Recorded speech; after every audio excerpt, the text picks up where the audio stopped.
Friends, now let's look into the barriers of effective communication. Now, there are a lot of attenuation, or rather, there are a lot of factors that hampers a good communication. Now, some factors which may disrupt the flow of communication is what is known as the barrier to communication.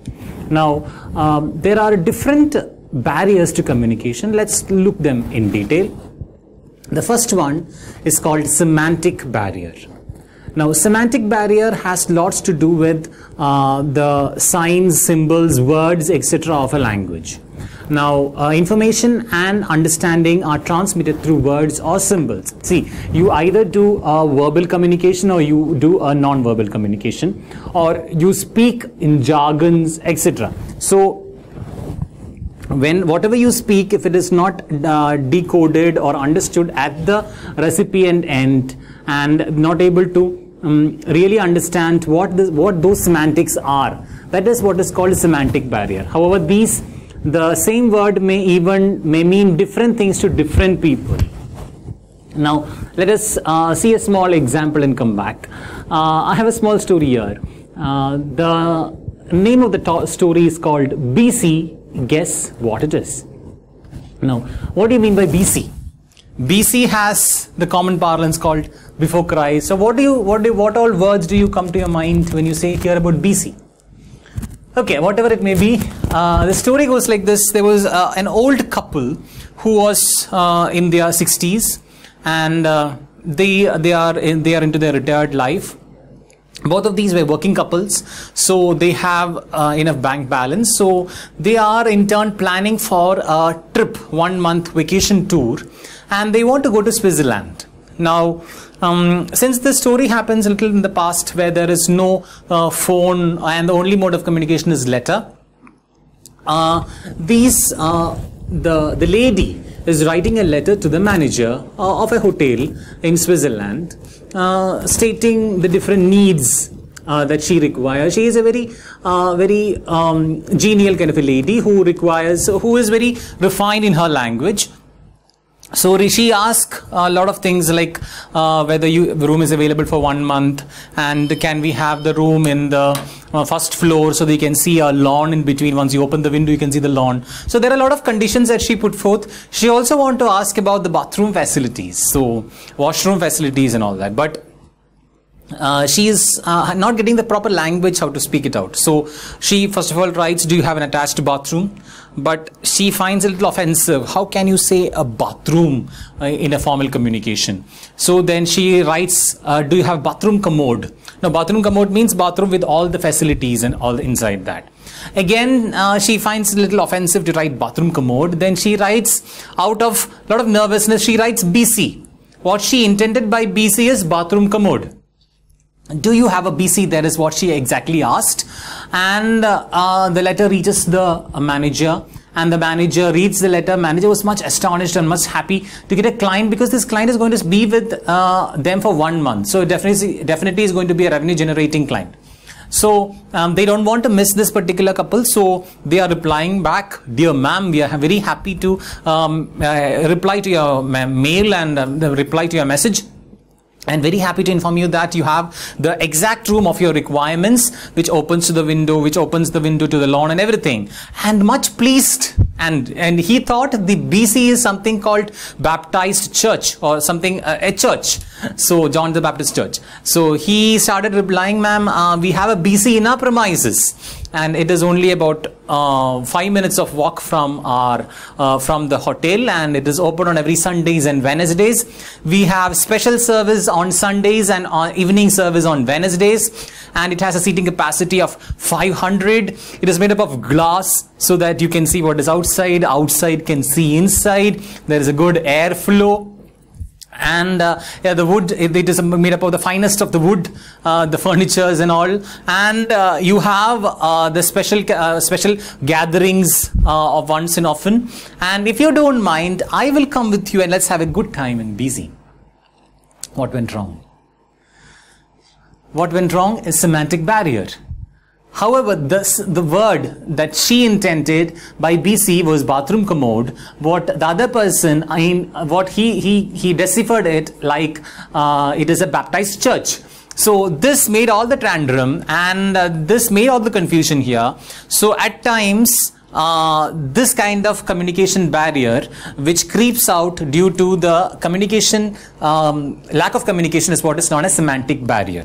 Okay, so going ahead, you have organizational barrier. What do you mean by organizational barrier? An organizational structure having a long chain of command act as a barrier to effective communication is known as organizational barrier. Too many levels causing delay and distortion of messages. There might be too many levels.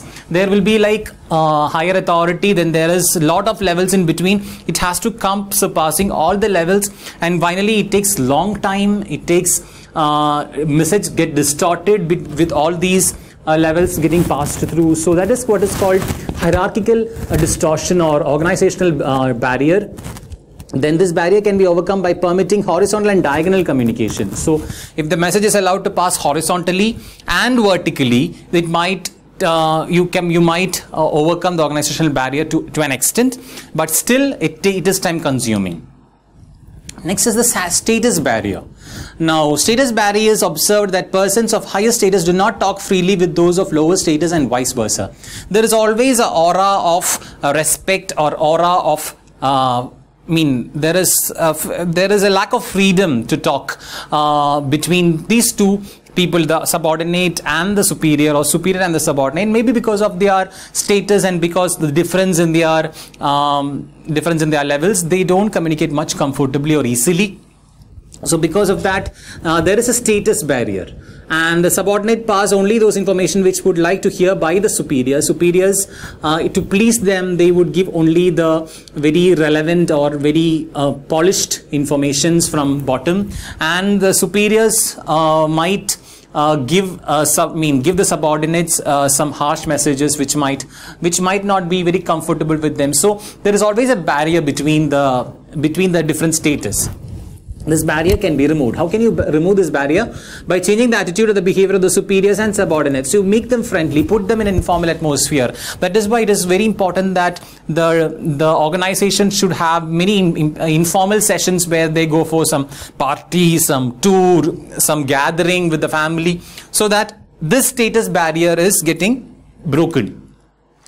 Next is inattention barrier, or the barrier that comes out of passive listening. Now, just like I'm not listening kind of stuff. Some listeners do not pay complete attention. It's like partial listening. It's not like there are two or three types of listening. That is active listening, passive listening, and inattention listening. Now, what do you mean by active listening? Active listening is when you are voluntarily listening very carefully. Now, passive listening is like you are passively, selectively listening, and inactive listening is like you're not at all listening, inattention. Now, some listeners do not pay complete attention. It's like passive, and this is due to the daydreaming or more attention to somewhere else, or the message may be contrary to his expectation. Emotions like depression, enjoyment, etc. also cause for inattention. Maybe you are extremely happy, then you might not listen. For example, you heard your results, and you come to be one of the toppers. Maybe for the next half an hour or one day, you would be in that excited stage and you will not be in the normal world, and you will not listen to any communication. On the contrary, if you are depressed, you lost your love or you lost your job or something, you are depressed and you will not be able to listen to anything. You will be like in a closed situation. So these are the reasons for inattention barrier. How can you remove this? By passing message with actions and very interesting way.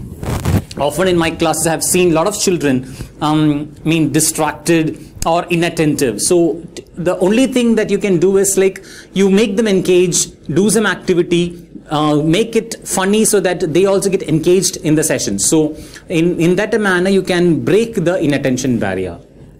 Listening barrier. I said there are three types of listening: active, passive, and inattention. So people are different areas of interest. When does people go to this inattention, or when does people go to passive listening? When they don't get something which is of their interest. So therefore they may hear, read or see only that part of the message which is interesting to them. So to avoid this barrier, message should be conveyed by securing undivided attention of the receiver. You should grab the attention of the receiver, and the message should be delivered in such a manner that the receiver is interested or kept in a status that he is always receptive of the message. Now, barriers in superior. Now, it refers to the trust and confidence that the receiver has in the words and actions of the communicator. The trust between the two parties is also important. The superiors may not communicate with subordinates consciously, as they have no time to talk over the burden of work. So superiors might be very busy, and this can overcome by continuous interaction between superior and subordinates. So superiors might be busy in their work, so they don't get time to get indulged in the into a small talks or communication with the juniors or the subordinates, and this might ultimately cause some big communication errors or communication problems, ultimately reducing the efficiency of the people or the workers. So in order to reduce that, it is the need of the leaders or the superiors to make time for their team. Another one could be a channel barrier. Now imagine that you are transmitting messages over an optical fiber cable, and the cable is broken in some way between. If it is broken, the message gets cut then and there, and the passing of message doesn't happen. So physical or mechanical barrier may cause distortion in communication. Example, talking simultaneously. If you are talking and simultaneously the receiver is also talking, it will be like empty vessels are clattering, and ultimately it's only noise and you don't hear or tend to understand anything. Audible telephone lines, electronic disturbances, wrong transcription in telex message, noise, etc. could be the channel barrier. It can be overcome by proper selection of the channel. The channel selection is also important in the case of communication. And overload. And managers might be overloaded. When people are overloaded, they become stressed, and they will not be able to deliver the best of the communication. So when the things are overloaded, things becomes distorted. Managers may not be able to regulate the flow of communication due to overload of information. When there is a lot of information to be passed, there is a chance that they might skip it, or they might lose the importance or the order of importance of the message. Then delegation is the solution to overcome this type of barriers. And the last one is the motivational barrier. When people are demotivated, when the people are stressed, when the people are not getting what they require, they become demotivated. And when they become demotivated, they lose track of the job, they lose track of their activities, and they ultimately end up in demotivation and not communicating effectively. So this is another fact of barrier towards communication. So we'll just check into these barriers of communication once again. The first one is the semantic barrier, that is regarding to the grammar, the jargons that is being used in language. So it is highly important that the language to be used in communication has to be understood by the receiver, and the sender has to cross-check whether the receiver is in page or receiver is understanding the same level in which he is communicating. The organizational barrier is the barrier that is happening in an organization when there is a lot of hierarchy, when there is a lot of different levels. It takes long time to disseminate. So in order to overcome this, you can go for horizontal communication or vertical communication. Then the status barrier. Because of the status or the hierarchical authority that people hold, the manager might not be comfortable in speaking to the subordinate. Subordinate might be comfortable speaking to the manager. So this is the barrier that happens in an organization due to the power or authority. So it is called status. Inattention barrier is due to the fact that the people are not passively, actively listening to the communicator. And listening barrier happens when the listening is not, when the listening is inattentive, and it could be overcome by securing undivided attention from the receiver. And barriers in superior. The superior might be busy, so it is highly important that the superior has to find time for the subordinates. The channel might get distorted, the channel might not be functioning properly, so the remedy is to choose the proper channel. And the overload barrier is when there is overload of message, when the messages are overloaded, and ultimately the entire crux of the message or the order of the message is lost. And the motivational barrier is something when the receiver is demotivated or receiver is not in the state of good mood. There is a barrier that the sender can reach onto the receiver. So this is another barrier to communication. So in turn, these are the different barriers that happens that hinders the effectiveness of a good communication. It is highly important that you overcome the barrier so that the communications become effective. Only when your communications become effective, the leader can perform the role well. Subordinates will be able to cooperate with the leader, and ultimately organizational goals are met. So this is all about communication and communication barriers. Thank you.